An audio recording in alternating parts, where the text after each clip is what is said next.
We're Hey everyone, live. how you all doing? Andy Holt here. Today I've got a really good guest, a guy who I've known for some time. So I'm interviewing Jaren Scott. Hello, Jaren. Howdy. Yeah, How's so everyone doing today? very good, very good. We've met each other. We met each other about a few months ago, was it? And I think it's been more than a few months. It's been what more than half a year now, going on a year, something like that. We've known each other for a minute. We go way back. yeah, yeah, that's so. Just as an introduction, then, I mean, first time I ever saw you, Jaren, I've been following you for quite a while actually. The first time I ever come across you, I was actually searching YouTube about just looking at fitness content and things like this. And you popped up on, I think it was on like Rich Cooper's show or something like that, and you were absolutely Might have been massive at that, the yeah. point. And I think Yeah. I remember listening and listening to your approach on how you stay sort of lean and controlling carbs and all that. And I always thought, yeah, he's got a lot of good stuff to sort of talk about. And then I think I obviously met Joel, and then I think Joel introduced me to you, and then we started following each other on Instagram. And then I found out you guys are sort of in the same city. Yeah, So Joel was actually my roommate and channel manager. So, yep, we are more than in the same city. We are in the same residence. yeah, yeah. So you've been at like I know you've been helping Joel, haven't you, for a bit in terms of his training and things. Yeah, he put on 15 pounds, I think, in his first 15 weeks or so. That was pretty aggressive, Wow. and I was doing it with him. I put on mass very easily. So after week 6, I had put on 6 pounds, and that used to be in my early days of bulking. It used to be 1 pound of lean muscle mass gain per 1 pound of body fat gain. Now it's not so much. It's like nice lean muscle mass. So I got to the Yeah. point where I'm like, all right, I've got 6 pounds lean muscle mass on. I'll probably lose 1 or 2 pounds in the cut. I don't do bulk cut cycles anymore, and wanted to essentially, when I'm at 10% body fat, I'm usually 184 pounds. So I was like, all right, if I could be between 186 and 190 pounds at 10% body fat, that's where I want to settle. So I'm on the way to doing that right now. I'm actually leaning out Okay. at the moment. So yeah, not as big, not as much, I whatever. don't know.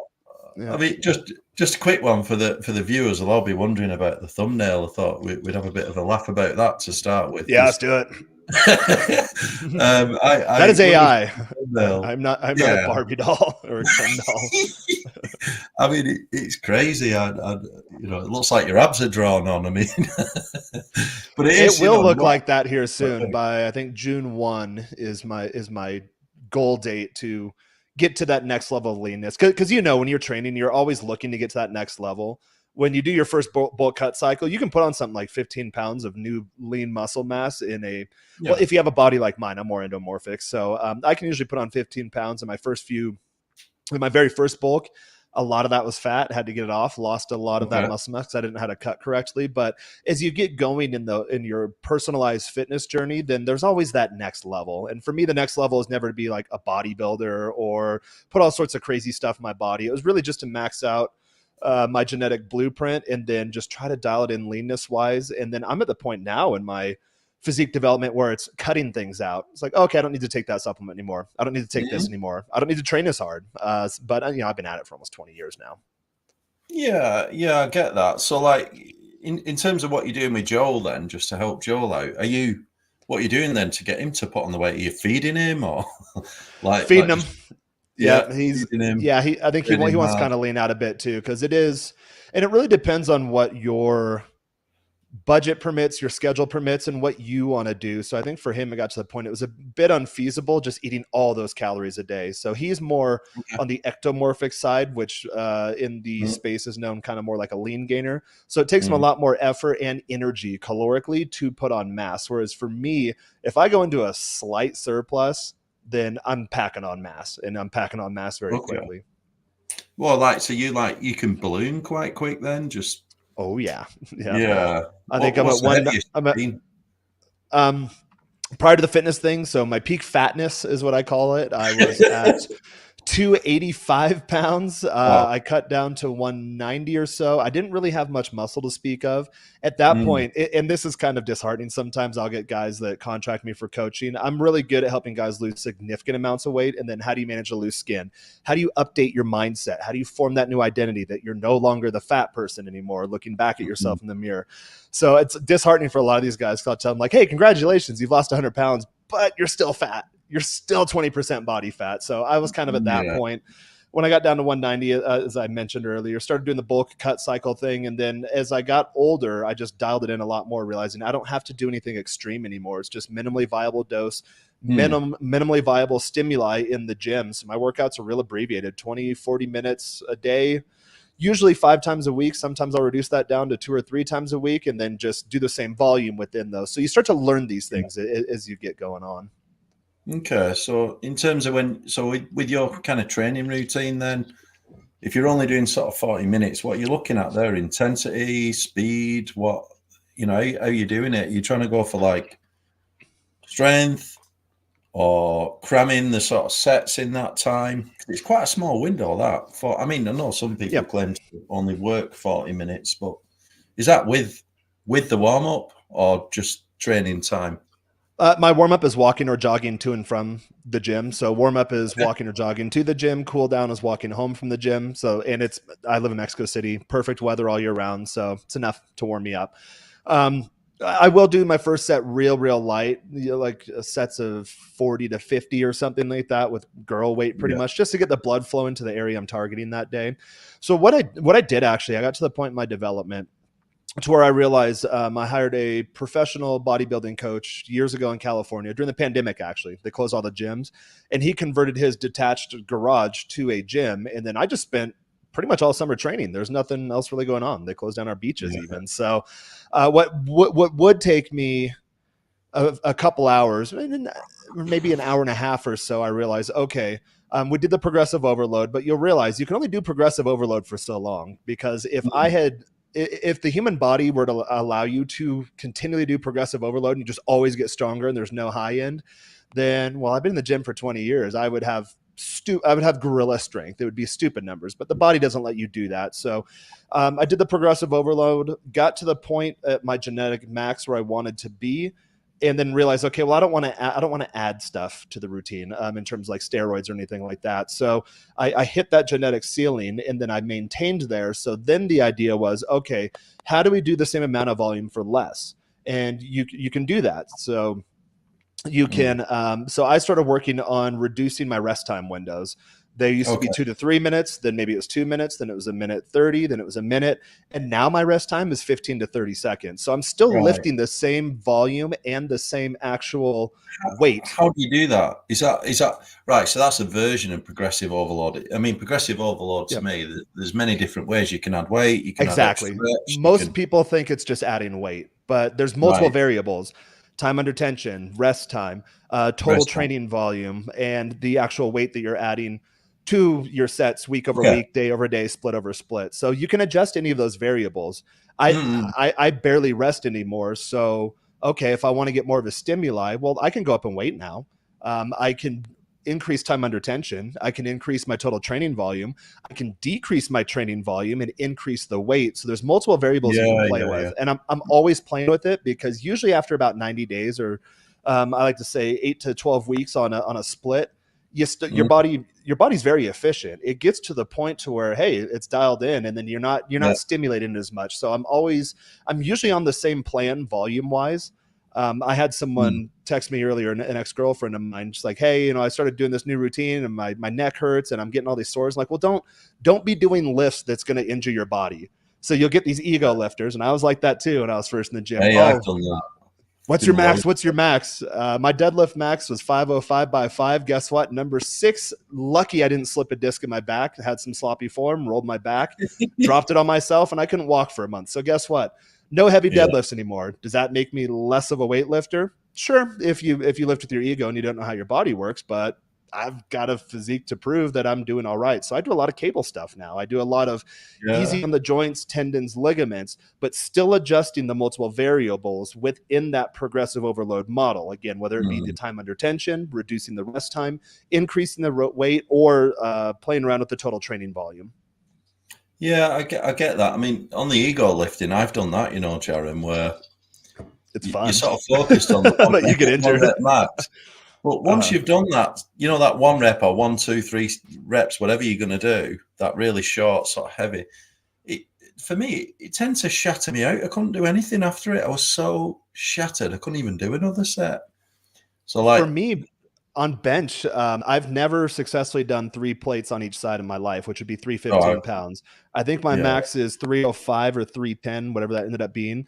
But once I break 300, this shoulder, I injured it years ago in a surfing accident. It's always fine. It clicks sometimes, but it's a dry click. There's no injury, no pain, no whatever. It just got dislocated. I had to pop it back in, but it clicks and it clacks sometimes. Once I break that 300 threshold for the 1 rep max, then this shoulder is just agonizing in pain. So I don't break 300 anymore.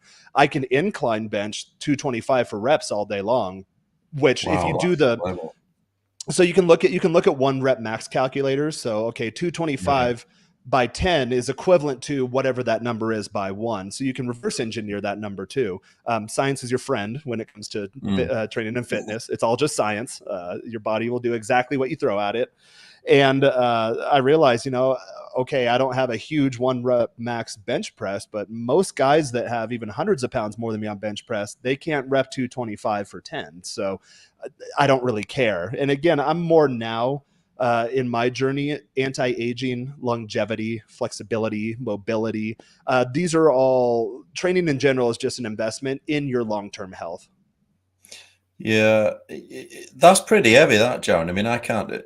When I'm benching, I was told by my trainer that I've got arms like a gorilla. They're really, I mean, you can't see them now, but they're Me too. that long. Mine are really long, and I have a wide, broad, thick torso. So I look kind Yeah. of like a gorilla. So when you got long arms, I think the best bench press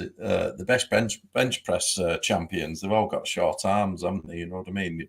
Because they're not moving that far. You know, the leverage. So I've always struggled with bench press. Me, I have a nothing like brother your built weight. a gorilla, and he has a different physique than I do. So when we were in high school, he set our high school bench press record was 365 or something crazy like Wow. that. And as an adult, I'm like, all right, I'm gonna beat his record. I still never touched his record, but at my age, I have a very nice looking physique, so I'm not too concerned about my 1 rep bench press max, and nor is anyone else really. Every now and then, I will attempt to do 3 plates again on the bar, and all the guys at the gym, they come Yeah. over and look. So down here, I live in Mexico City full time, so the people just kind of, I think it's virtue of their diet, their routine, their exercise, the fitness culture, access to resources and knowledge, and genetics Hmm. plays a huge part of it. They're not as big just naturally in terms of the tall stature and then the broad bone structure. When I was fat, people used to say, "Oh, you're not fat, you're big boned." And then for a while, when I started losing the weight, it's like, "Oh, I can't believe they told me that. It's a bunch of BS." Well, I do DEXA scans and densitometry reports all the time. And from a scientific method, yes, I have big bones. Very, very 99th percentile bone mineral content. I have a very wide rib cage, a very wide pelvis. So my frame sits nicely on top of that. And really, when you have that, you don't have to be super duper strong. I train now most of the time with, I call them girl weights, but for an average person, I'm still very strong. But for someone who's more in the competitive space, I'm actually not that strong. But again, as I mentioned earlier, I know how to adjust those variables to work for me. And at the end of the day, your body at the muscular fiber level, your body doesn't know what the weight is on the bar. It just wants to be broken down to have that hyper compensatory effect when you're in your recovery phase. Yeah, yeah, I get that. So, like on that technique that you're doing now, one of the variables where you're shutting down the rest window, that reminds me of. Have you ever tried It's training with a cardio too. girl?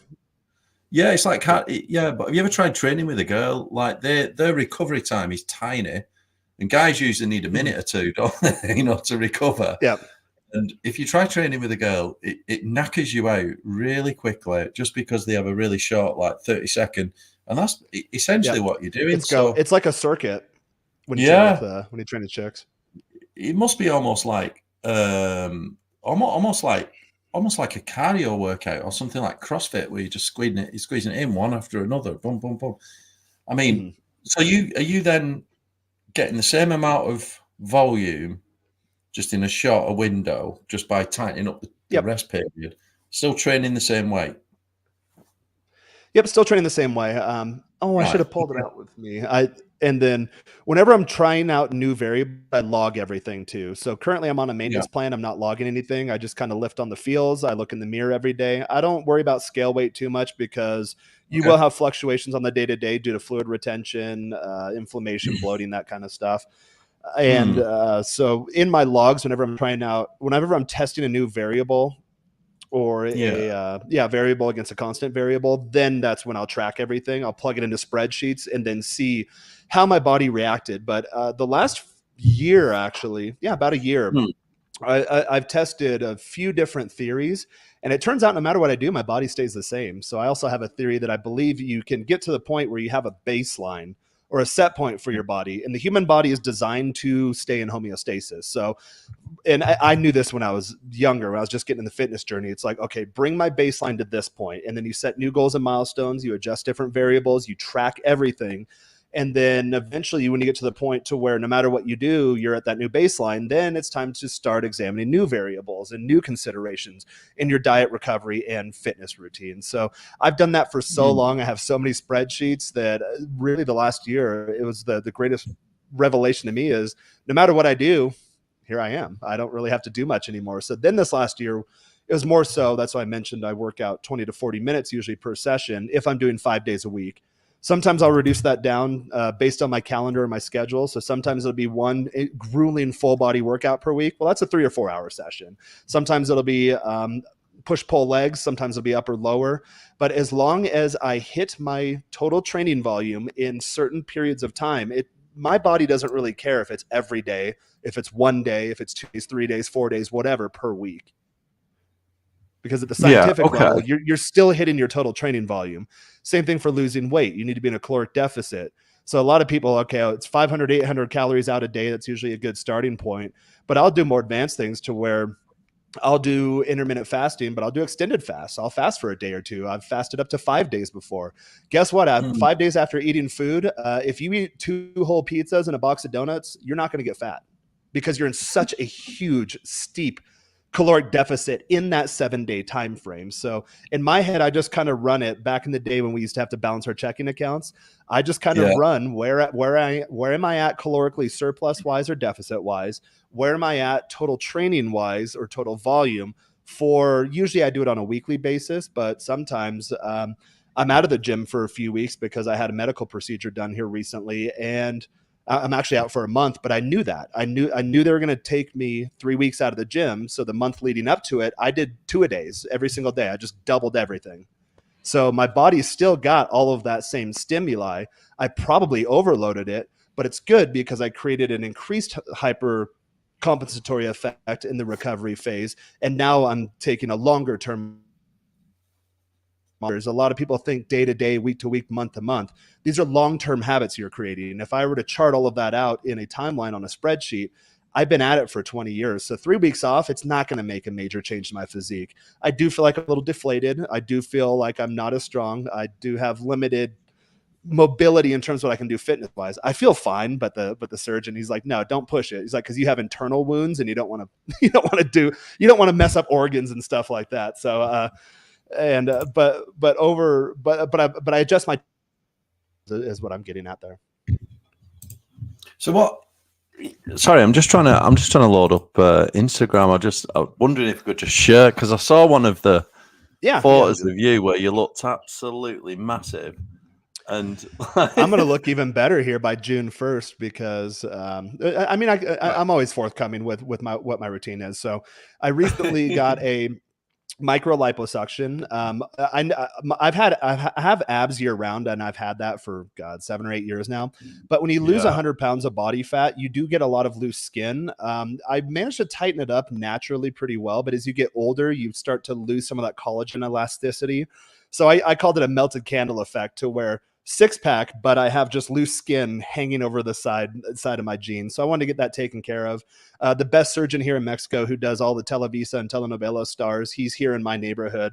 Followed him on Instagram. I've dated a few telenovela models that actually have had work done by him. When you get to that level in your dating life, you can just ask girls like, hey, I know that's not your natural stomach because I know fitness, but whoever did that did a really good job. Where'd you go? And everyone told me this guy. So followed his Instagram, saw a flash promotion. They had a surgery date open for my birthday. I was like, all right, I'll spend my birthday being put under.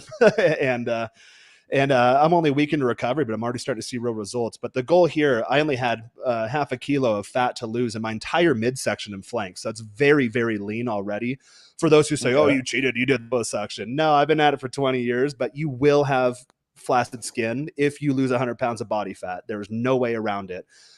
Ideally, and my surgeon asked me, he's like, well, were you using a compression garment when you went on that weight loss run? I'm like, no, I didn't know any of that. I was 100 pounds overweight. Obviously, I don't know about more advanced fitness topics. So that was kind of a fun laugh. But now I'm wearing the compression garment. I took it off for this stream because it's extremely uncomfortable. But skin can go kind of stringy. You can just sort of pull it out because I find this. When you get, it's like a bat flap.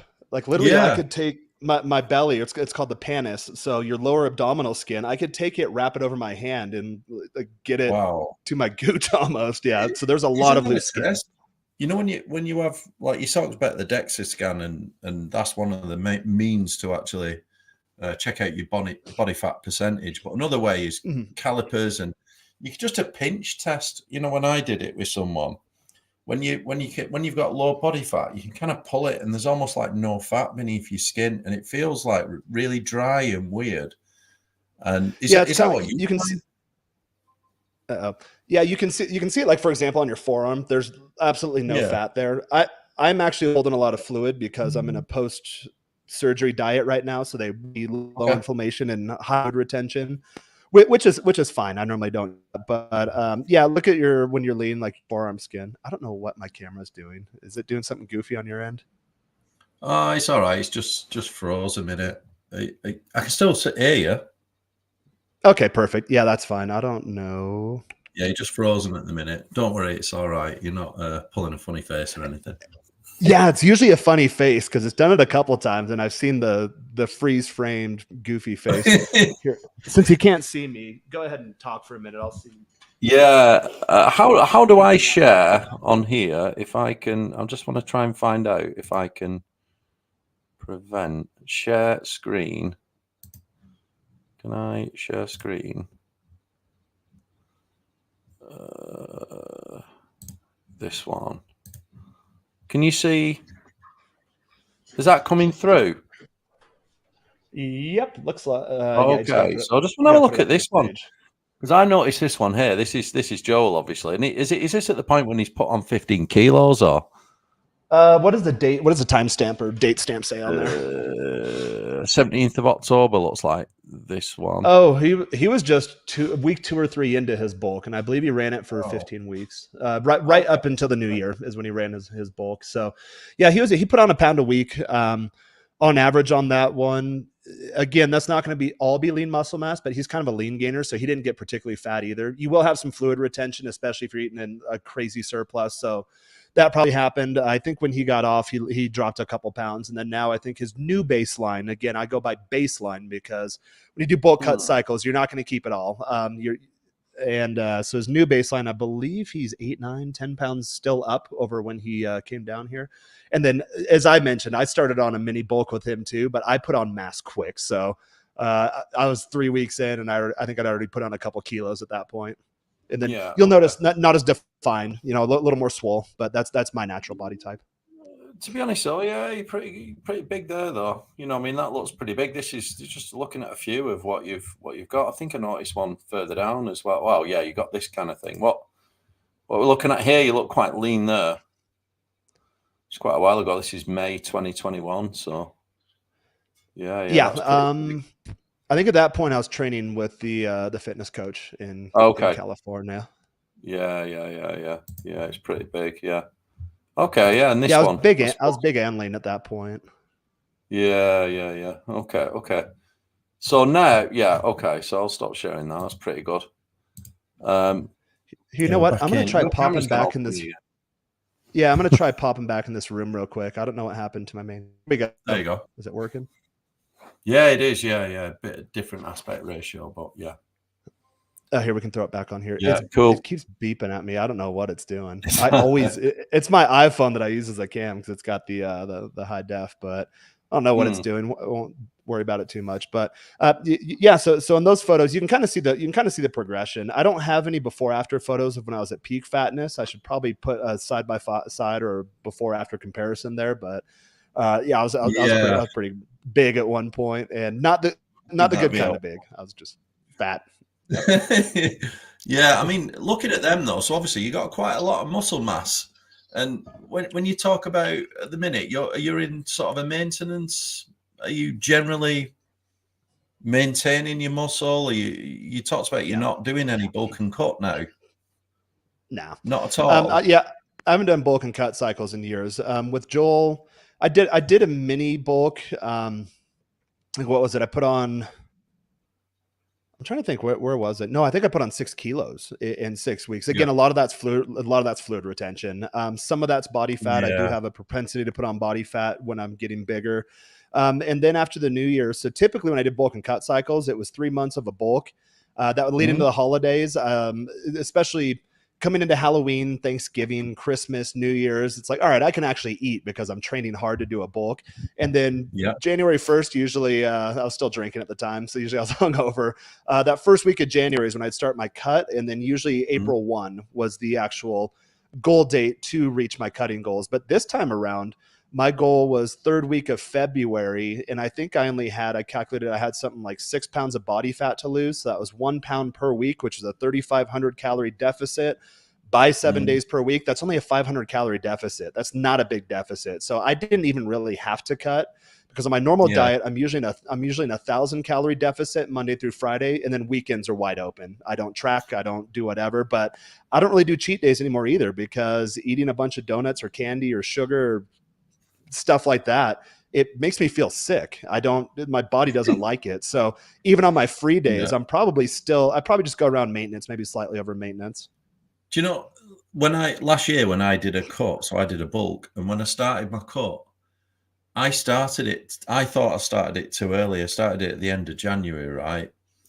And by the time I got to about May, June, I had lost so much weight, and I didn't think, because obviously the first few weeks you lose like kilos of water, don't you? Well, it's water, yeah. Well, have you ever wrestled or done any fighting sports? No. I wrestled for 2 seasons in high school, and you can cut just water alone, sitting in the saunas, running laps with all your sweatshirts on and stuff like that. You can lose like 10-15 pounds of water. I think I wasn't peak fatness yet. I was like 210 maybe pounds or something like that, but I could get down usually close to that lower weight class.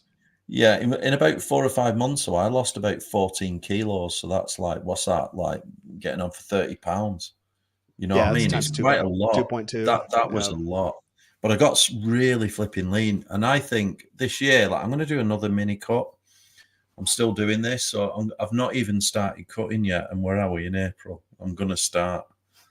I'm at a heavy point again. So yeah, I'm going to go. So what do you do like for your, what's your idea of diet then? Because I know we've had a few chats about this, but where are you at with that? What are your absolute kind of must do things on diet? Yeah, any given day, it's one meal a day, which is called OMAD, intermittent fasting. You'll see that abbreviated as IF if you look up that type of stuff or that eating protocol. It's 1 meal a day. So I wake up, I do 2 cups of black coffee, put a little stevia in there, no milk anymore. Now, before I lift, I do 2 scoops of protein.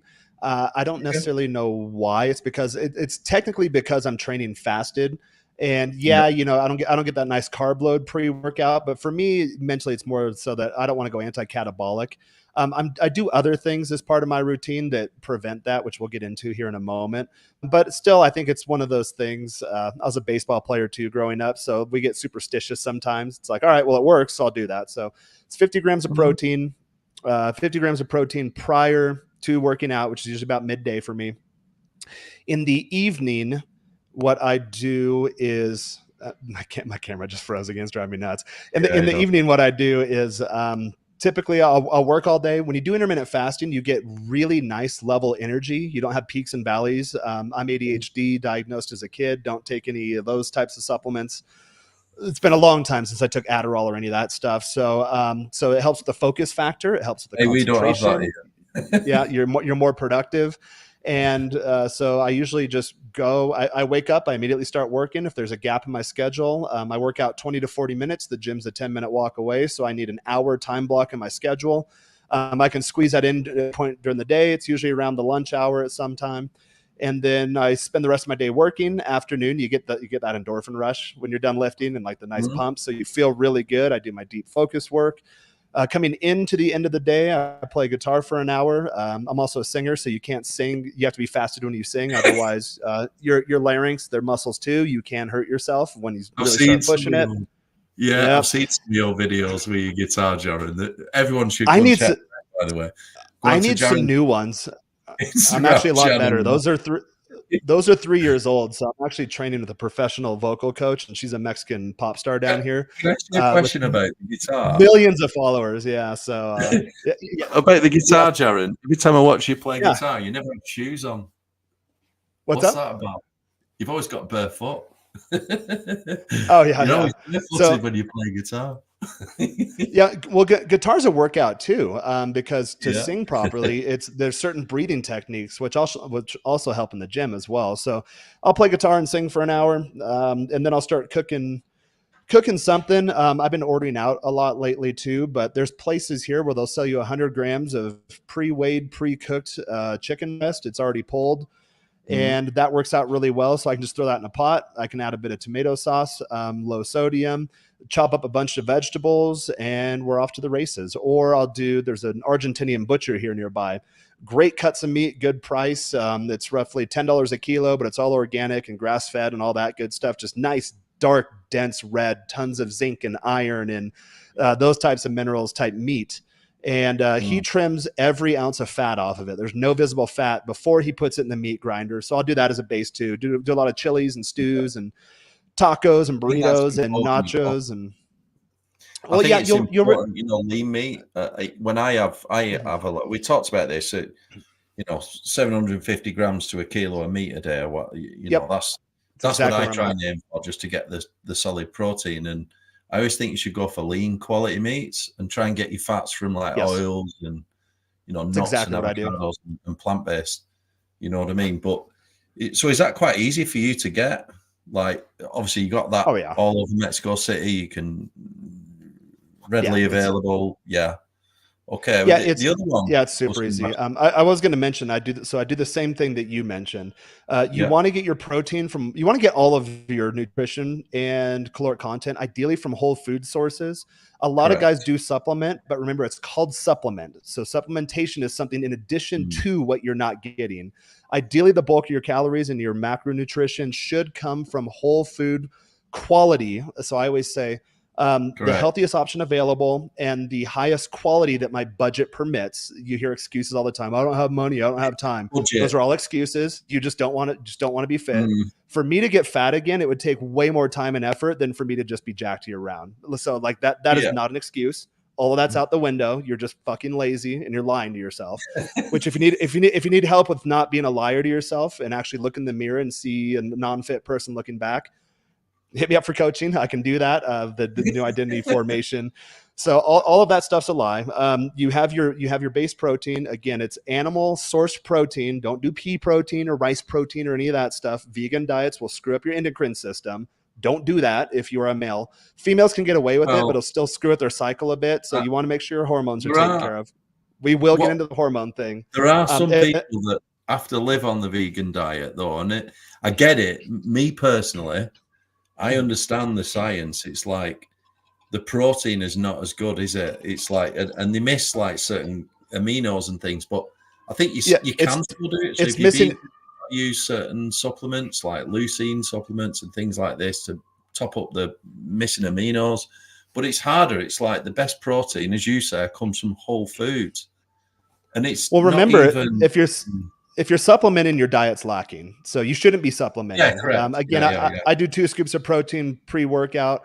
Yeah, technically it's not truly fasted because there's some caloric content there, but I've never had an issue. And then again, Yeah, with but even even the protein powder, you're still better off with whole actual food, chewable food. Yeah, like whole foods. I mean, if you can, and a lot of people, like I speak to a lot of people, and there are the typical complaints like it's too expensive, which is a viable reason. I mean, it is expensive to eat whole foods all day long. You've got chicken that. breast is pretty. Chicken breast is pretty cheap though. Chicken breast is cheaper than a bag of Cheetos or snack chicken cakes breast, or, right? crap like that. Yeah, but eating even high-end depends on where you live. steak and things like this, it's Shrimp's pricey. lean. Shrimp's lean and cheap too. Okay, yeah, maybe price tag wise, but you only need 1.5 pounds, 2 pounds of shrimp. So again, roughly 3/4 to a kilo of shrimp. And if you only eat once a day, your whole meal is less than $20. So usually on a day-to-day basis, I eat less than $20 worth of food a day, which isn't too bad. That's $600 a month. So if you're going out all the time, you can easily rack up way more than that. So most of your cook your own meals. Make sure it's whole, highest quality, budget permitting, animal source proteins, as lean as possible. You backfill your fats with, I do vegetable oil, avocado, coconut, nuts, no processed seed oils. You can eat like flaxseed whole because it hasn't been separated from the fiber or any of that stuff. And then for carbs, I just backfill the carbs. And then you always have to hit your protein requirements. So just get in the habit of that. And then in terms of how your body gets its energy, there's like the keto carnivore movement, which advocates for higher fat and lower carbs, or the more bodybuilder style eating, it's higher carbs and lower fat. Those two are inverse. So as your carbs go up, your fat goes down. As your fat goes up, your carbs go down. On a maintenance plan, I'm usually a perfectly balanced diet. So if you look at the macro thing, it splits it up.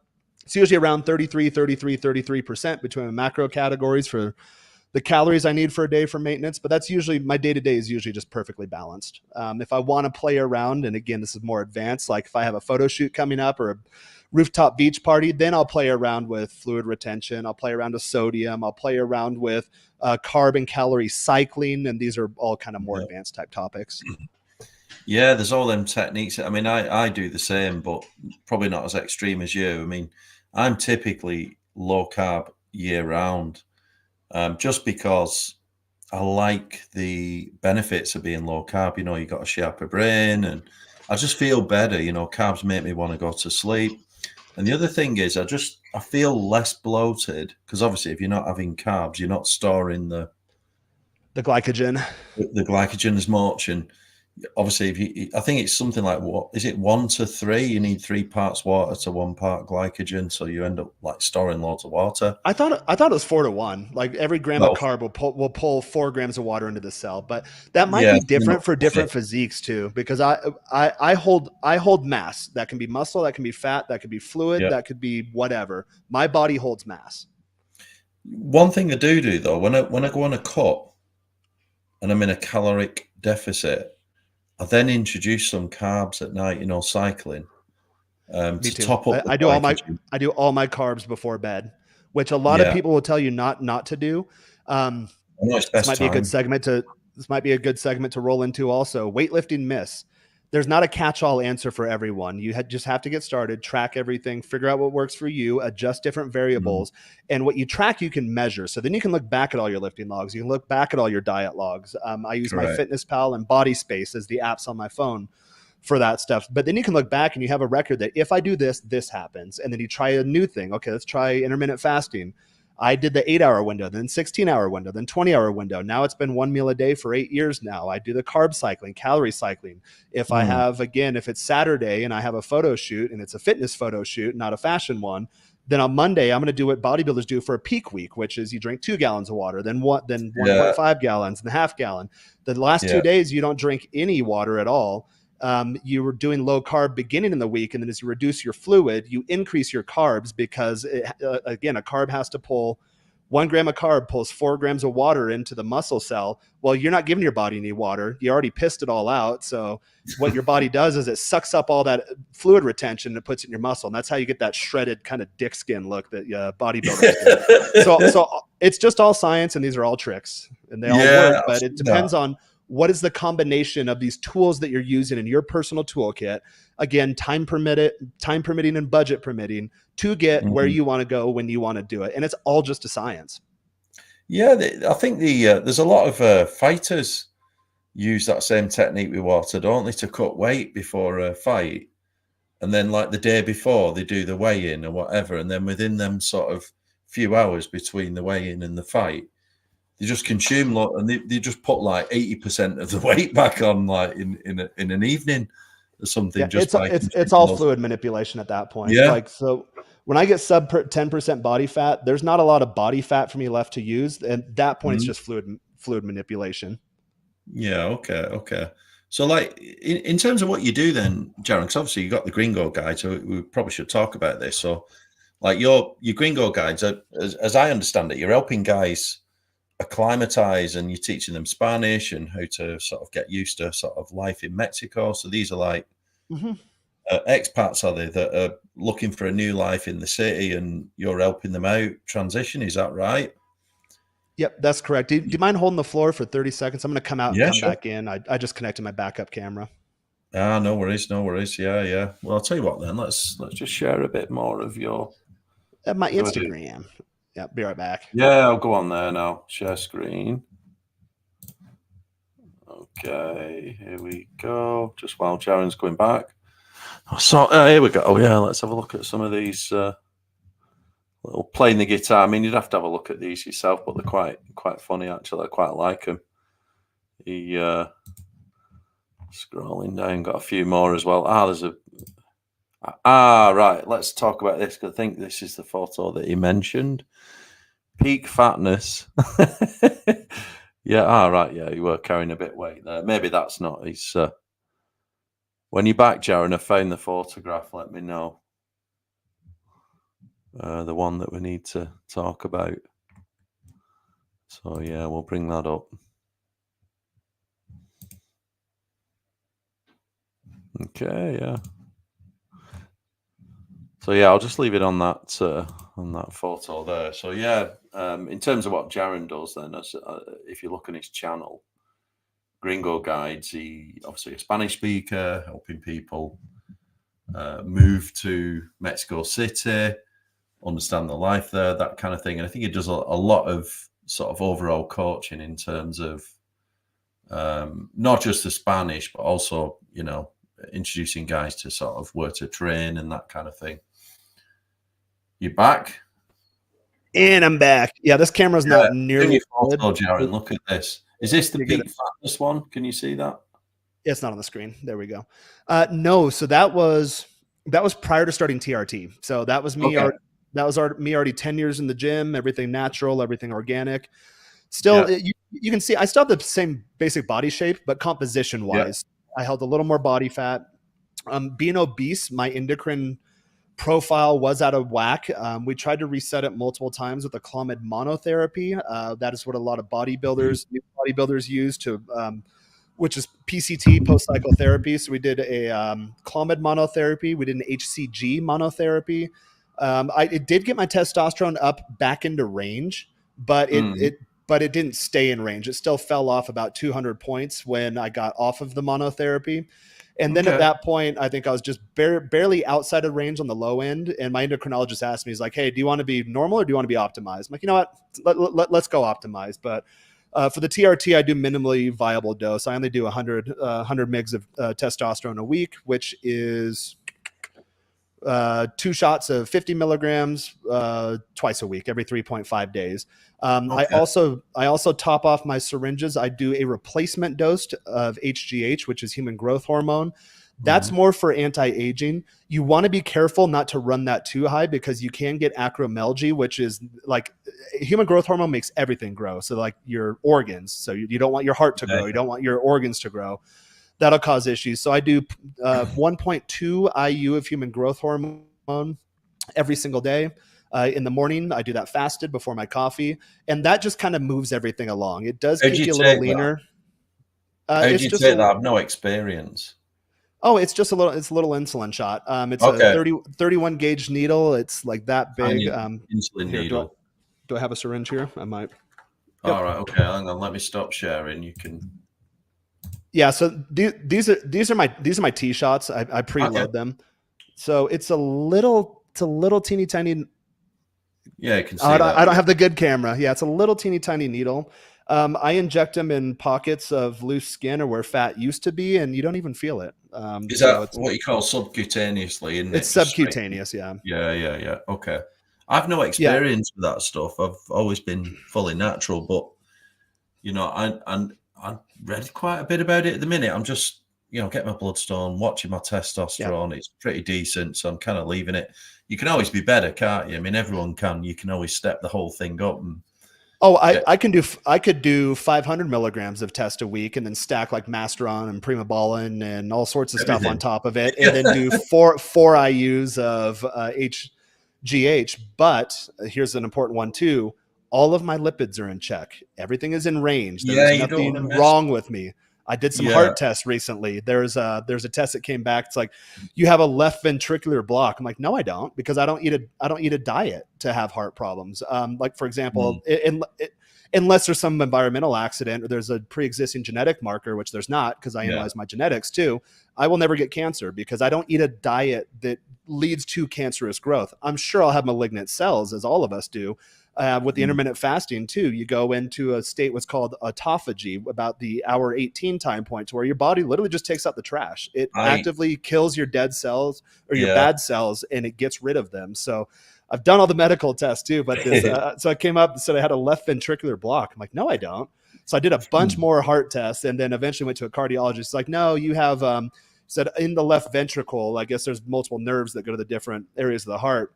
He said you have a 2 millisecond delay, which triggered a block on the machine. He's like, but you're healthy. No enlarged heart, none of that stuff, which a lot of bodybuilders can get. So you have to be careful with that. But again, I do the minimally viable dose, and I never run outside of what my natural range would be. So I never say I'm juiced or I'm on steroids. Technically, test-based, test C or test E. Ether is steroids if you run them in steroid doses, but I never go outside my natural range. And again, my goal now is just health, longevity, and just general overall well-being.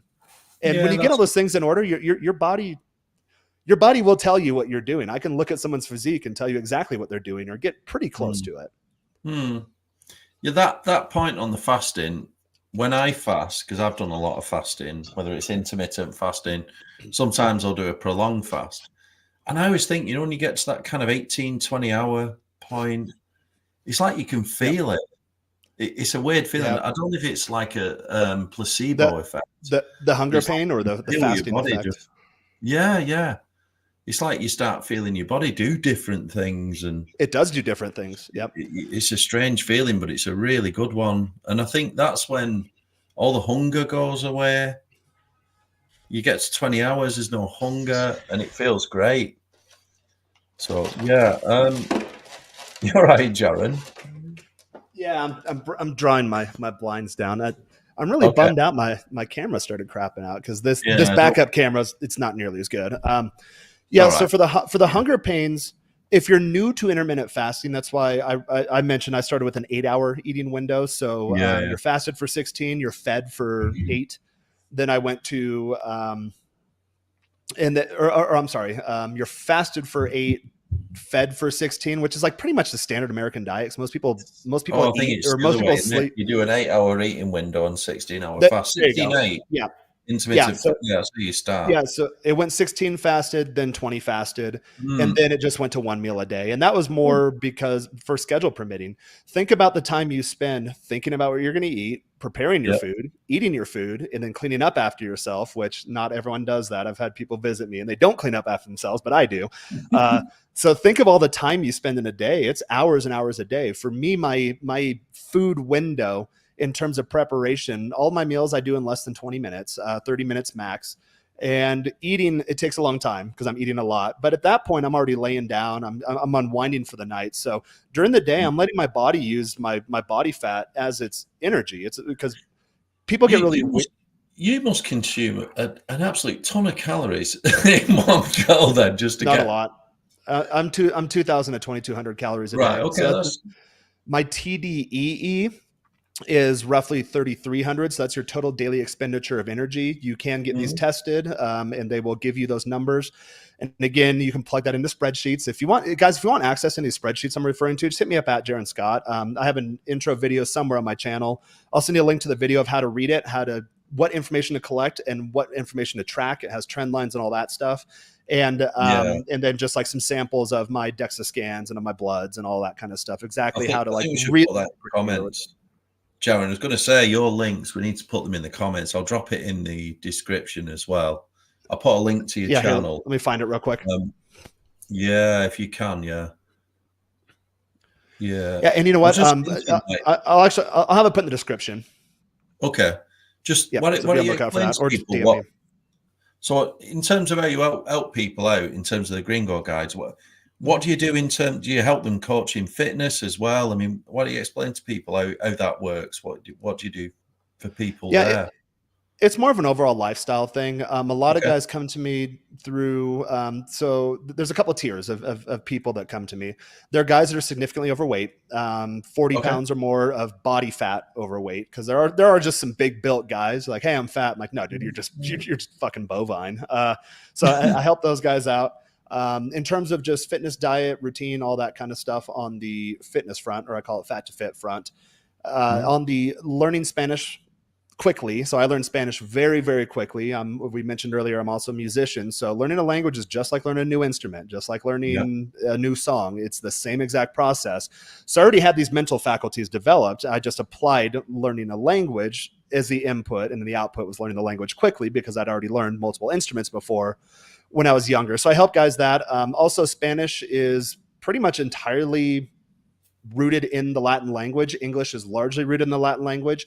There is some Greek in there. So you'll learn to identify, for example, if there's a PH that comes from Greek in English, well, that also carries over to Spanish. It just converts to an F, and it's usually followed by certain vowel sounds. Whether they're accented or not, that depends. But you start to create these rules. And what I did initially with my Spanish was to go back, study the history of English and study the history of Spanish, and then realize that there's points throughout history in which they diverged. So you want to go back to that point, the pre-divergence point, and see when were the two languages roughly the same in terms of the root words. And in doing so, you have half the language down within 3 months or so. Now, that essentially leads it technical to me. It's super technical. I'm technical with everything I do. Well, I don't like wasting time. And since we are educated modern people, we have science, we have information. Correct. We can track these things and we can chart these things. So the same thing I did with fitness, I did with Spanish. Okay, if I do these 33 things in the next 3 months, I will know 50% of the Spanish language. I never memorized vocabulary. I did memorize all the grammar tables because their grammar is pretty intense. Just memorize it. That's just memory and recall for the grammar tables. And then you plug these 33 conversion tables into it, and you have half the language. That's now a baseline. Notice how I use that term again. Now it's a starting point. You can navigate the culture is what I say. You can't have in-depth conversations, whatever, but you can get around. You can order food on the phone. You can pay your bills. If you get pulled over by a cop, you can talk yourself out of a ticket or just give them a little, they call it mordida in Spanish. All right. So you learn all these things by going through this framework. And I'm a frameworks guy. I don't know why people overcomplicate so many things in life when we already know the answers. We know how to do it. Just do it. So I help them with that. And then the actual relocation and acculturation side of things. So if you've never been to Mexico before, do you know how to find an apartment? Do you know how to get your legal residency status? Do you know how to pay taxes if that applies to your specific situation?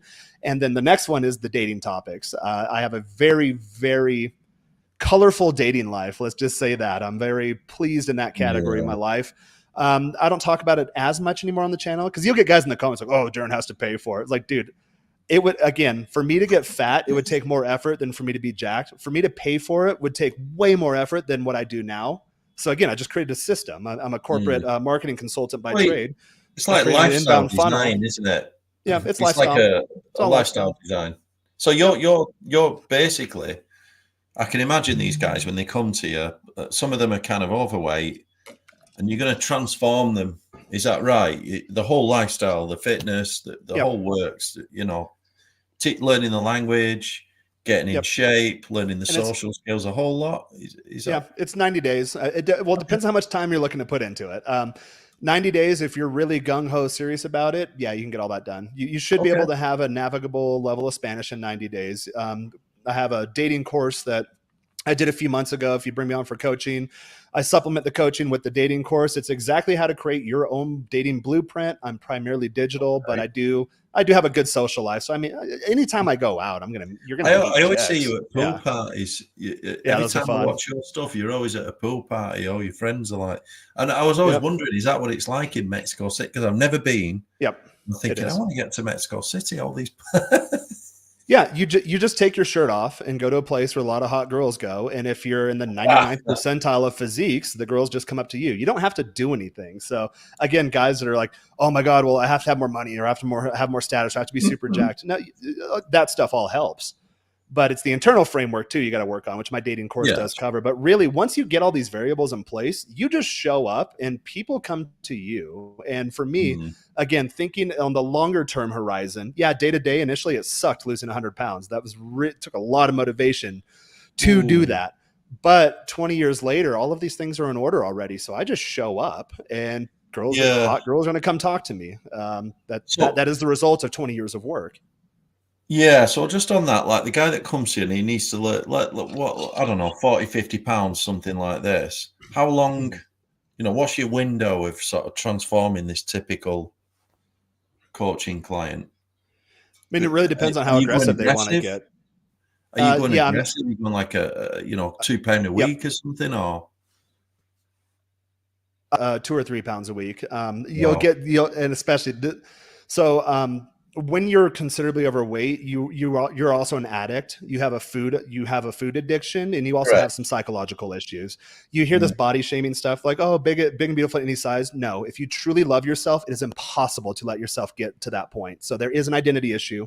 There is some trauma to unpack. There's a reason you're stress eating, emotionally eating, and there's a reason you have to deal with the chemical imbalance too. Just like if you're a heroin addict, you have a food addiction. So we address that.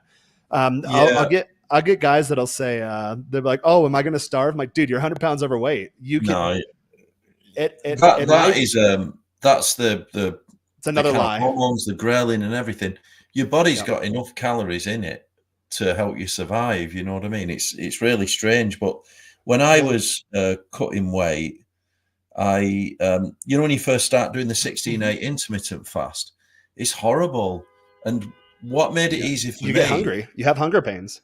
Yeah, you have to train your body to do without such cravings, especially like the sugars and things like this. And when I went more low carb, I found it so much easier because I was kind of like fat adapted. You don't get hungry. It didn't really hurt. And, 16-8 seemed like difficult. And now I could go days and days, it seems easy. But have you noticed the longer you go without eating, the less hungry you get? Because I do up to 5-day fasts for spiritual reasons too. About day 3, guess what? You see God, and you're in a completely transcendental frequency. So I do that roughly. I used to do it once quarterly. Now I do it at least once a year, just a 5-day fast. And again, that's for spiritual benefits. What I find with a multi-day fast is after 18, 20 hours, I don't feel hungry. But as I approach my mental endpoint, literally like an hour before, if you tell yourself you're doing 72 hours, like 3 days, on hour 70, all of a sudden you get really hungry.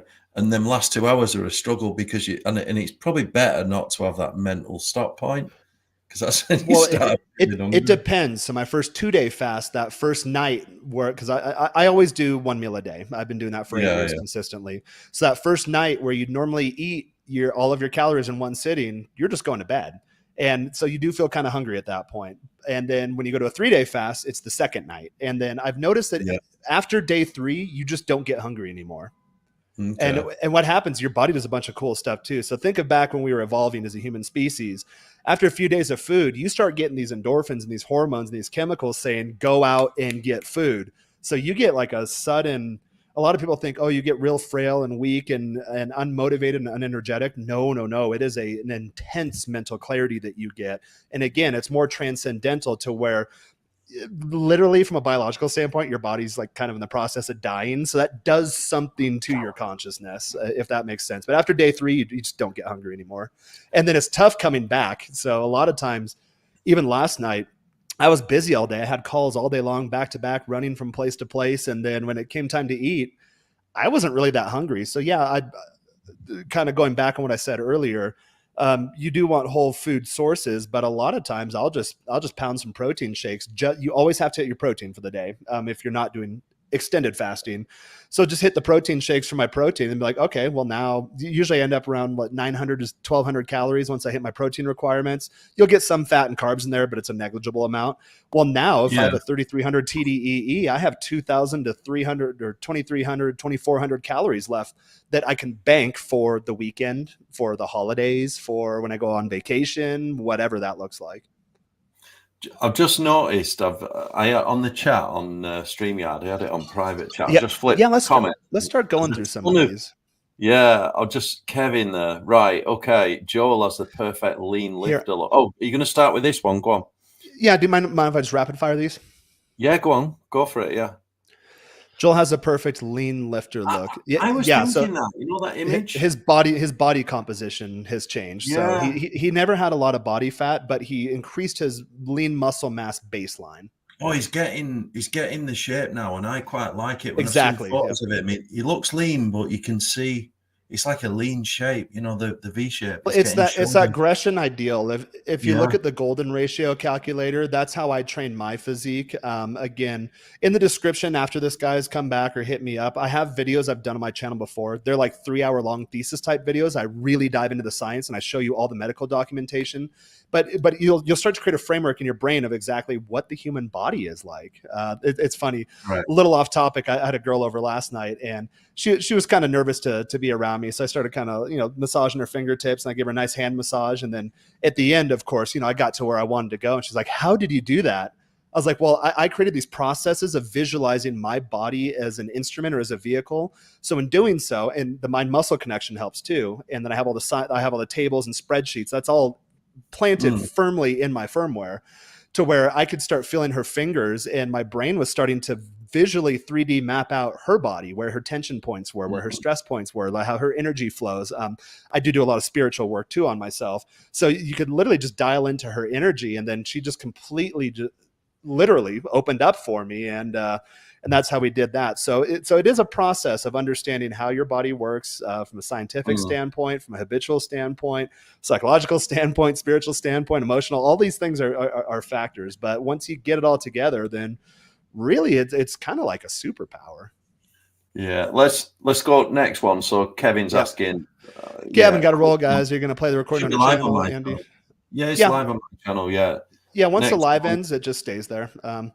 So we got what's up, everyone. Yeah, what's up? Best service to measure levels. Any local lab for you. If you're in the US, it's LabCorp. Here in Mexico, I use one called El Chopo. It's actually a little expensive in Mexico. So if you're in the US, it's usually about $200-300 for all of your blood markers.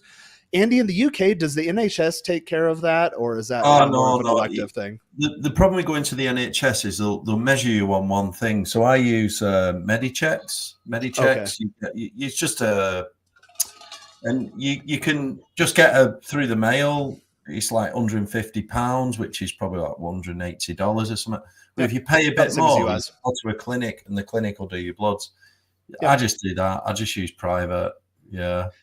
Yeah, find a local laboratory. If you're US based and you have health insurance, most of your FSA, flexible spending account, or your HSA, your health spending accounts will cover any diagnostic work. Some health plans are doing TRT or HRT, which is testosterone replacement therapy or hormone replacement therapy now. So look at your plan. If you're opting into a plan, when your annual plan opt-in period comes up, read the fine print, see what they cover. I have had healthcare providers provide it in the past in the U.S. Yeah, I haven't had U.S. health insurance since I moved to Mexico. Obviously, I do. I have it now. I'm actually working for a British company, and they give me 100% U.S. health coverage, but I'm not in the U.S., which is kind of cool. I was like, oh yeah, you guys have better benefits than we do, although your salaries aren't as high, but that's okay. So you can't get the testosterone treatment in the UK unless you're massively out of range. I mean, I'm in a really good range, but if you go in, like the issue with the NHS is they're not interested in optimizing it. They haven't got time to optimize people. So the US is the same. They're not interested in your health. They are drug dealers. Yeah, exactly. They're your pill pushers. So you have to take your health into your own hands. And a lot of times your doctors, I love doctors to death. Yeah. I have family in the medical field. I think what they're doing is noble. Even like combat medics or vets, not in my family. There's no combat medics or vets, but there's people that they'll go abroad in like war-torn zones and offer their medical services. It's extremely noble, that profession, but a lot of them are not well versed on hormone optimization or testosterone in general. Yeah. And you'll go to your primary care physician and they'll give you ridiculous schedules like, 100 milligrams of test injected every 21 days. Like, no, you're going to shut yourself down. Don't ever do that. But they don't know any better. I'm not a doctor by any means. Don't take medical advice from me. But what I'm getting at is you have to be a proponent of your health. And if you want to choose the optimization part, you use the tools the medical industry offers you to do that. But you are your own biggest advocate. Yeah, I mean, there are services out there that do all that for you. I mean, when I get my bloods done, I've sort of learned to check my own blood. So you get all the SHBG, your free test, your total test, all the rest of it. Just go through these comments. Next one. Yep, let's do it. How do you fight the hunger pains? I presume that means. Is it purely discipline? Yeah, it is at first. I would say it is a discipline. It's you've got to do it. You've got to push through those kind of cravings, and you got to retrain your body not to get the cravings. Next one, keto. There's a couple little tricks too. So volume will make you feel full. So stay very hydrated. I drink one of these per hour. I also have to use a restroom every hour because I drink a lot of fluid. I'm about 7 liters a day of water up here in Mexico City. The high altitude makes you a little more dehydrated too, which I didn't realize was a thing until a doctor buddy of mine came and stayed with me. I was like, dude, I'm drinking so much water. It's like, yeah, me too. It's the altitude. And he explained to me why that is. So stay hydrated. Black coffee, teas, any sort of caffeinated drinks, no calories. That'll reduce the hunger pains. It's also a slight stimulant, obviously. It does have that hunger curbing effect. I'm not doing it on the stream, but I know it's a bad habit. But nicotine will also just kill your hunger pains, which I don't get hunger. I don't get hunger pains anymore. But in the initial phases, you will until your body's fully fat adapted. And again, until your body resets that baseline to where Jaren only needs to eat one time a day. It's at 8 p.m. my time. When 8 p.m. rolls around, I am ready to eat. I have trained my body to do that. So just grin and bear it, fight through it. You'll be fine. Eventually, your body, when you take control of your health, your body will respond. It has no other choice. So get through it there. And then in times when you do eat, I don't eat a lot of calories for my build per se, but I eat foods that are high in volume. So eating a kilogram of beef or chicken or shrimp, that is a lot of volume in your gut. You're going to be full. It seriously fills you up. Yeah, oh my God, I'm stuffed. And then I have 1,000 calories left to get to 1,000 calorie deficit. If I was on maintenance, I have 2,000 to 2,300 calories left after I hit my protein. That's all carbs and fats. Fats are satiating, so those will also fill you up. It also makes things slower to digest, so you'll feel fuller longer. And guess what? You won't be hungry for another 24 hours because you've given your body everything it needs in one sitting. Now, for carbs, if you are doing higher carb, depends on where you're at in your bulk cut cycle. If you're doing that, when I get really lean, I don't like doing a lot of fiber because it makes me bloat. But high fibrous foods and high volume foods. So I always say the most amount of volume for the lowest amount of calories for the highest number of volume. So I'll do, let's say, a kilo of lean chicken breast, has almost no fat. It comes out between 900, 1,000 calories or so. For the other 1,000 calories, I'll literally eat a whole box of Rice Krispie treats with stevia and lactose-free protein-fortified almond milk. And I'll come in at 1,700 calories. I am stuffed. That is a full liter of milk. That is a whole box of cereal. And that is a kilogram of meat in one meal. So you are stuffed. You will not get hungry doing that. No, I tend to have, I do the same with the meat, but one thing you can do to fill yourself up that I find is just eat. You can literally eat half a kilo of salad or a kilo of salad, and you're struggling to get it in, because it's a right big bowl. You're not hungry anymore. No, with all that, but the meat's the best one to satiate yourself. It completely fills you up. Just on this next one here, Jaren, keto or no keto? Want to have a little go at what's this? Your take? Let's do it. So, I've obviously been very, very strict keto I'm always full-time low carb, but right now I'm more like slow carb, so I'm not pure keto anymore. There are periods where I am just in pure ketosis, but usually I do eat some carbs, but I always eat them at night if I'm going to eat them.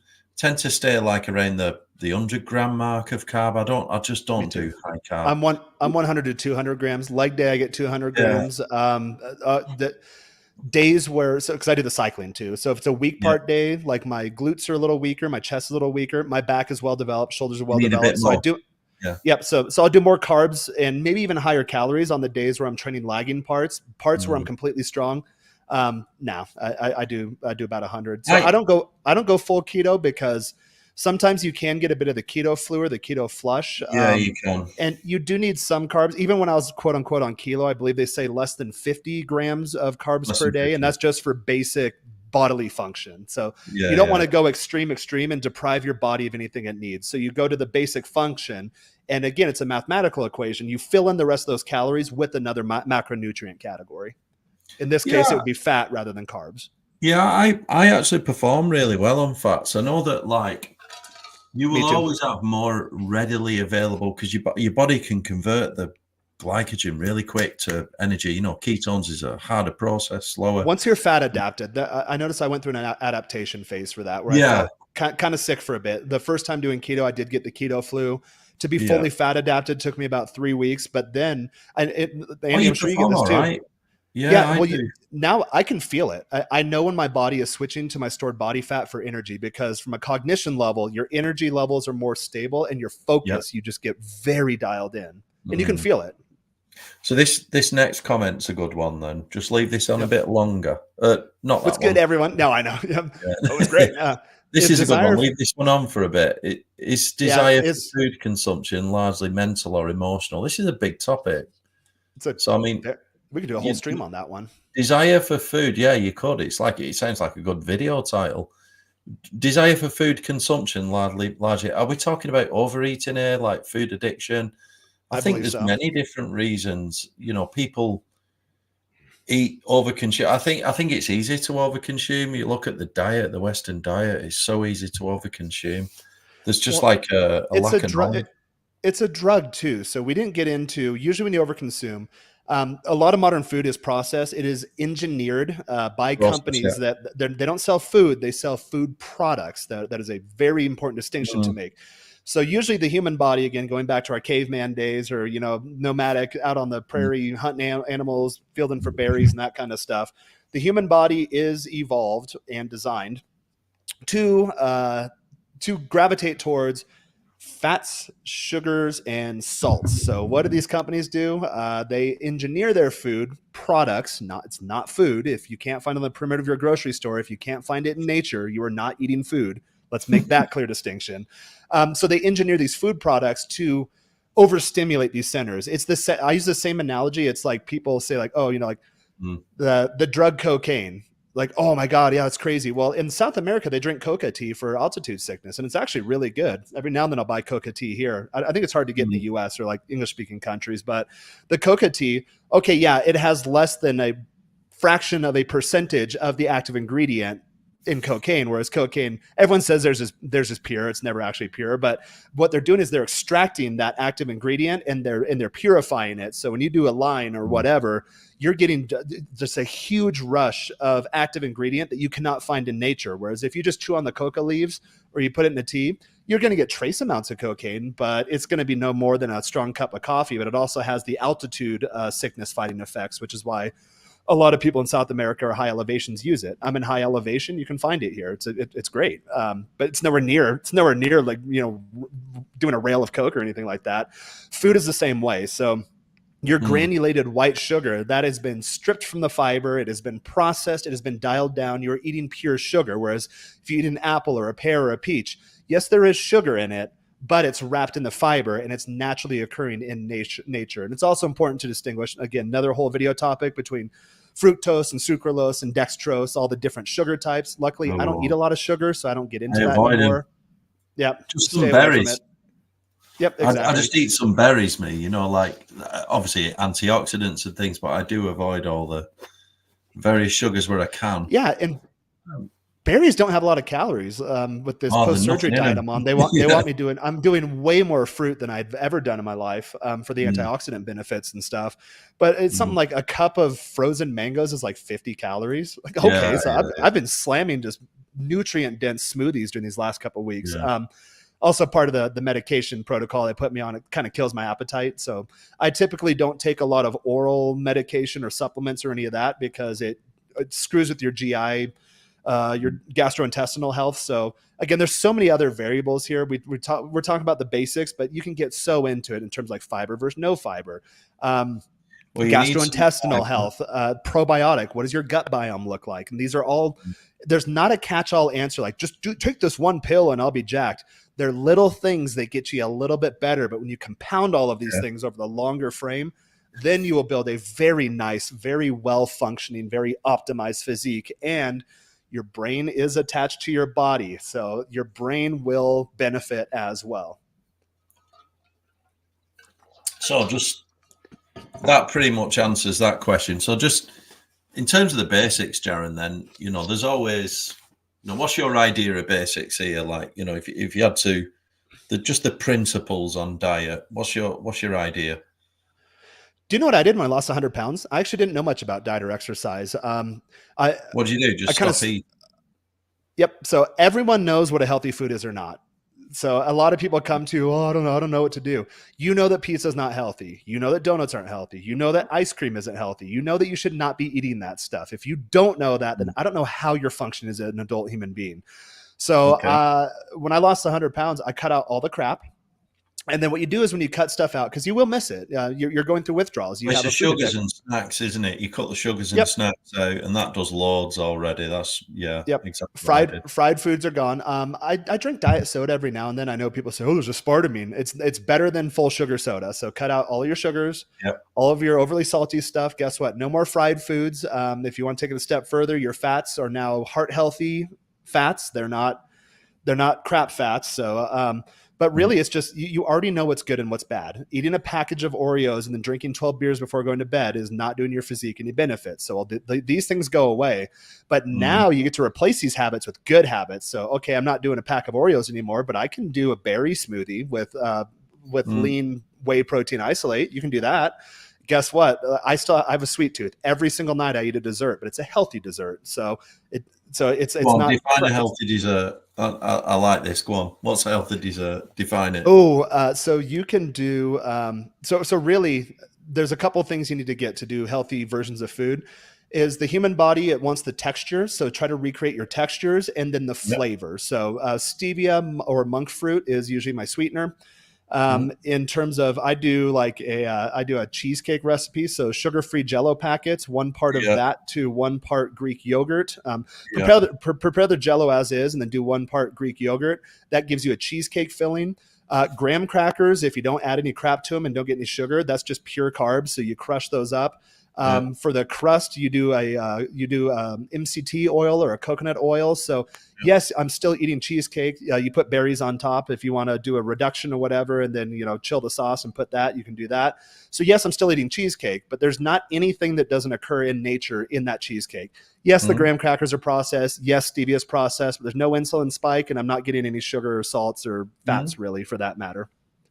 I tend to and the Greek yogurt has good protein, and it's good for your gut biome as well. Yeah. I mean, the funny thing about yogurt, just so we don't labor the point, but on Greek yogurt, it's hard to actually, when you go to the shop now, it's actually hard to find full fat Greek yogurt. They sell zero fat yogurt, and then you look at it, and what they do is they take the fat out, but they fill it up with sugar, don't they? Have you noticed? There's even more calories in it. Because they sell it as being healthy. It's got fat free on the front of it, so everyone assumes. I was in the shop today picking some up. If you're in the US, the Oikos brand, OIKOS 000 is what you want to go for. Here in Mexico, they don't have that brand, but they have a Oikos organic version. You will have some trace sugars and fats from the natural process, but there's no added sugar or fat. That's what you want to look out for. Yeah. All right. So guys, whatever question you have, there's tricks. So what it gets down to is you replace bad habits with good habits. So when I first started losing my first 100-pound weight loss stint, That was me just not doing pizza for lunch, not doing full sugar sodas, no fruit juices because you strip the fiber and that's just a sugar bomb. And then whole grain bread, you know, I was still doing deli meats. I don't do deli meats anymore. I don't do any of that shit, but whole grain bread, deli meats, like a couple sandwiches a day, fruit smoothies, with the full fiber, not stripped. You don't want to do the fruit juices. And really I'd walk 3 miles every morning. I'd walk 3 miles at lunch. We had off campus lunch at my school. So instead of going to Taco Bell, Pizza Hut, McDonald's, Carl's Jr., I would walk the track. After school, I would walk for another 3 miles. So I was doing plus my daily steps, probably 9 to 10 miles a day. Did that for a year. Didn't do anything crazy. I didn't track anything. I didn't know about calorie counting. I had no idea what macronutrition was. My goal was to get all the fat off as fast as possible. And guys that come to me, hey, I'm 100 pounds overweight, 40 pounds overweight or above. They're like, oh, should I be lifting? Should I be trying to put on muscle? No, your body's already stressed the fuck out. Your body, get rid of the bad mass and then you add good mass. Yeah. Just got a good comment come in. Eggs, good or bad? Eggs they always go back and forth. I'm in the good category. I'm in the good category. Eggs are one of the. If you want lower fat, cut the yolk, but the fat from eggs is good for you. So it depends on what you're doing macro wise. But yeah, I always think nature solved that, Jaren. I think an egg, if you think, it's like almost perfect nutrition in an egg. Nature solved that already. You to get sustain another independent life. So just put that in your body. Yeah, exactly. Yeah, eggs are brilliant. I think eggs, best breakfast ever. I've got a recipe on the best eggs breakfast. I absolutely love it. It's a cheap protein source too. So even if you can't do it, I don't cook with a lot of eggs, but every now and then, for again healthy versions of lean food, I might do a chicken parmesan tonight. So it's ground lean chicken breasts, and then I'll form it in the patties. I will do some sort of like a breadcrumb or something like that, panko crumbs, whatever. Dip it in the egg white, and then you put it in there, and then you air fry it. Don't use any oils. Okay. If I do a non-stick, I'll put a little olive oil or coconut oil on there because that nice coconut crisp. But for eggs, I just use they sell them in the liter bottle. It's just pasteurized egg whites, and you can drink those too. You will get gnarly farts, and you will likely shit your pants in the middle of the night. So like you will be in the middle of a dream and wake up and be like, oh my God, what's that? Be careful with that. But there's ways around that. But most of the time, Joel buys the whole eggs. I just buy the egg whites, and then I use that to cook. Okay. And then remember, if you're cooking healthy, you want to recreate textures. So if you've ever taken an egg white and frothed it, you get like a really nice Miracle Whip type consistency. So if I need to recreate that consistency, egg whites is one of my tools to do that. Egg white is also a binder. Food is chemistry. So a lot of people ask me like, oh, do you miss eating unhealthy food? Well, no, I still eat chicken fried steak. I still eat French fries. I still eat pizza. I just make it myself with whole food ingredients. Yeah.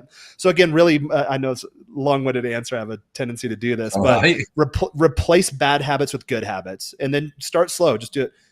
Don't eat you already know your bad habits, so just drop them one by one and then replace them with the good habits. So whereas when I was younger, I remember I used to buy graham crackers and get a can of frosting and make graham cracker frosting sandwiches and eat those. Don't do that if you want to be lean. Exactly. So when you're working with addiction, you have the routine. If you've ever been a smoker before, I used to smoke cigarettes. It was never about the cigarette. I never felt good while smoking. It was more like, oh, I'm on my way to work. I hit this stoplight. It's a 3-minute light. Pull my pack out, light it, put my arm out the window. And it was that first puff that satisfied that urge. The rest of the cigarette's kind of like, gross. Why am I doing this? It was the same thing eating my graham cracker and frosting sandwiches. So now instead of graham cracker, I'm laughing when I say it. I can't believe I ate that way. Now in lieu of eating graham cracker frosting sandwiches, it's a whole fruit smoothie with whey protein isolate, or it's the healthy cheesecake that I mentioned. A lot of times I hit my protein with the meat. So if I need to fill in some carbs, it's Rice Krispies, just Rice Krispies. It's pure carb with almond milk and a little bit of stevia. I scratch that sweet tooth. Yeah, I have that problem because like I did a video on my channel. So I like doing a lot of cooking. I did the 1 meal a day like that you can live off. And I believe in it. It's just basically beef and a few veggies, right? And but the problem is that the amount of calories is so small. You can eat it kind of 4 times a day, absolutely smash your protein goals. And then where do you go from there? when you do eat whole foods, you can eat so few calories that you have a tendency to start thinking, well, I've got so much room left in my calorie, and that's where you can slip up. You then go right. You start eating shit. Then that's why you start. That's why you start with protein, because protein's satiating. It fills you up. Yeah, and then you're like, for me, I have a 2,000 calorie buffer at the end of every day. There's no way I'm going to hit that. I'm already stuffed. Gee. And, well, I do a severe deficit during the week, so that way my weekends are open. So here in Mexico, like, I'm not a big drinker. I'll have a whiskey or two and an old fashioned. They're going to put a sugar cube in there. So it's not like I completely eliminate this stuff. It's that 80-20 rule. 80% of the time I'm perfect. And then the rest of the time I can do whatever I want. And there's days where Joel and I did a video recently on the channel where we bought every American pizza chain in Mexico and compared them.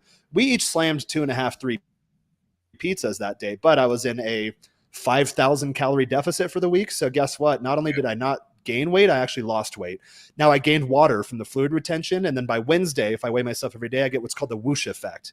So like it revs up your metabolism, revs up everything. And then Monday, right back on diet. So your body overcompensates and takes too much fat off, because it's still, your metabolism is firing as if you just had 3 pizzas, but all you had was a pound and a half of shrimp that day. So I usually, if I do a binge day, I'll follow it by a full day fast, or which is protein only.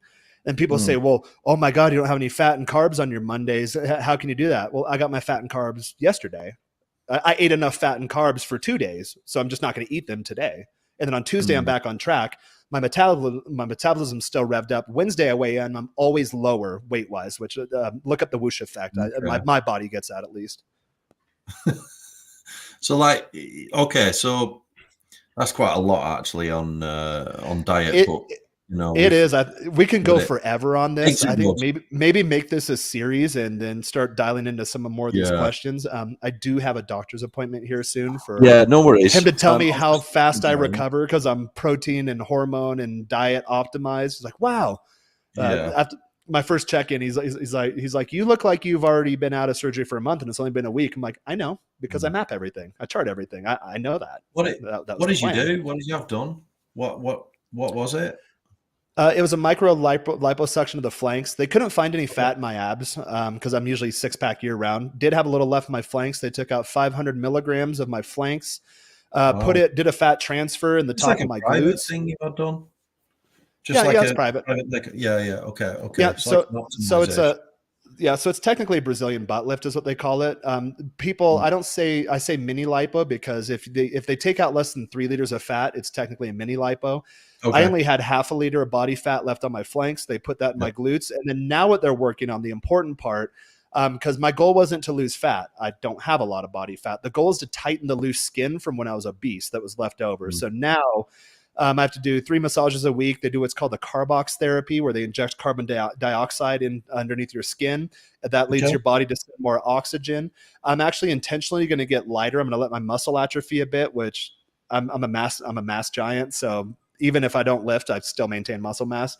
So I'm going to let my muscle atrophy a bit as they're bringing in the loose skin. And then when I get back in the gym, I'll maybe do a 3-week mini bulk just to get back to where I was before the surgery. And that should tighten everything out. So there's a bunch of different things we're doing at one time. Okay. The liposuction was the major medically traumatic side of it, but now I'm doing the follow-up therapy. So we're actually stacking a bunch of different therapies here.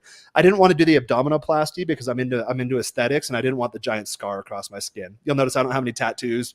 I think the human body is beautiful. I think it is a perfectly designed vessel. It is the most complex organism known to man, and all of us have one. So might as well take care of it and not fuck it up.